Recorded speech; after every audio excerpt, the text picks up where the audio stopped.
I should have known, or at least considered the concept, that with every dream, no matter how noble it appears, comes with its own ups and downs.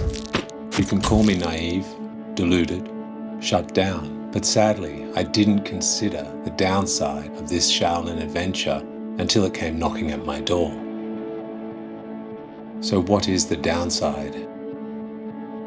About a month ago, I started to feel very tight in the hips, and being a somewhat predictable and stubborn man, I thought the answer was to train harder and stretch deeper. Well, much to my surprise, it looks like I may have been mistaken. After another week of training harder and stretching deeper, the pain got to a point where I was unable to kick anymore. Hardly an ideal situation when I still have 4 months of Shaolin warrior training ahead, so I thought it might be time to get a professional opinion, like consult a doctor instead of self-diagnose with the help of the internet, which as it turns out is not such a great idea. It was time to bite the bullet, so the following day I went to the hospital and got an x-ray, and when the results came back, I have to admit, I was more than just a little disappointed. The doctor sat me down and told me I have a bone growth on my hips and I have 2 options. The first was surgery, no thanks, and the second was rest for 15 days, still no thanks. With my internet-based in-depth knowledge of medical science, I suggested that there must be some kind of magical shot that will fix it instantly. The doctor looked at me confused, muttered something in Mandarin, and dismissed me with a wave of the hand, insisting that rest was the only answer. I walked away from the hospital feeling a little depressed, like somehow I was failing. I know that it was a silly response, but in that moment, it was exactly what I was feeling.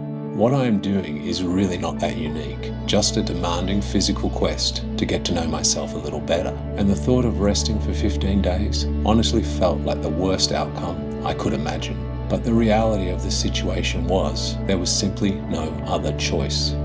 So for the next week, not quite the suggested 15 days, I trained lightly, attempting to avoid the exercises and drills that I was finding most painful. It was frustrating as hell, but I was determined to learn the lessons this injury was offering. And the truth is, I did gain some unexpected insights. By being forced to approach practice in a more slow and considered manner, I was able to explore my technique and identify some areas of practice that could only be called very unskilled. It turns out that in certain moments, moving slower can give you a unique insight into what you already thought you knew.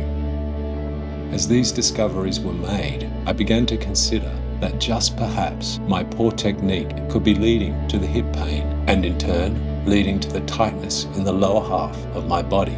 There I go again, more self-diagnosis assisted by the internet. Armed with this discovery, I picked up my x-ray and headed to an orthopedic hospital, where I received some good and bad news. Looking at the exact same x-ray, this doctor saw a different issue. Finally, I thought I had found the doctor who could give me that magical shot I so desperately wanted. A golden bullet that in the blink of an eye will fix all of my ailments. But sadly, I let my excitement get ahead of me.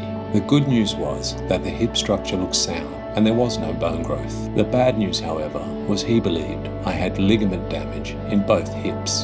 The truth was, I was kind of happy with this outcome, as it was something I believed I could fix through careful exercise and considered stretching. Not that we do much of that at Shaolin warrior training. Most exercises here are done with the volume turned up to 11. But it was still great news. He suggested that I begin therapy immediately, and I thought, great.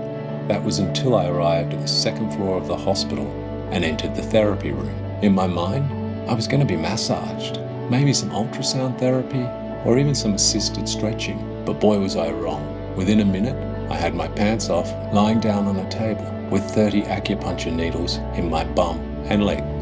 And just when I thought the worst of it was over, a nurse with a kind smile added an electrical pulse to the concept.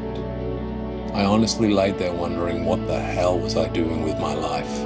I chose this adventure, but I just failed to consider that there could be a downside, totally fixated on the dopamine free flow of the upside. It hurt. It hurt a lot. Not just the needles, but also the free flow of students that came in to take pictures of my partially naked and compromised existence.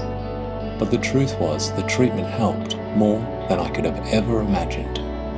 So now I find myself sitting in a hotel room for the next few days, patiently waiting for my next appointment with the needle doctor, living with the hope that this treatment will get me well enough so I can begin training again. This part of the trip has not been fun, but it has forced me to take stock, adjust my goals, dispose of my expectations, and live in the moment.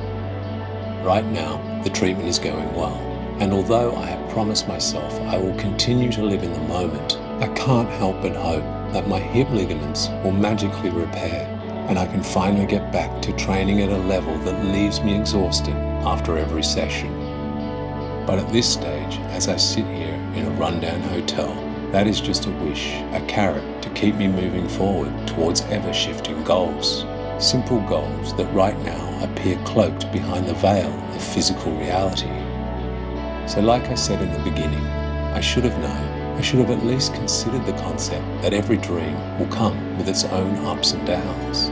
But I didn't, which in a strange way I am grateful for, because as of right now, I have no choice but to deal with what is happening. Not the past, not the future, just the now.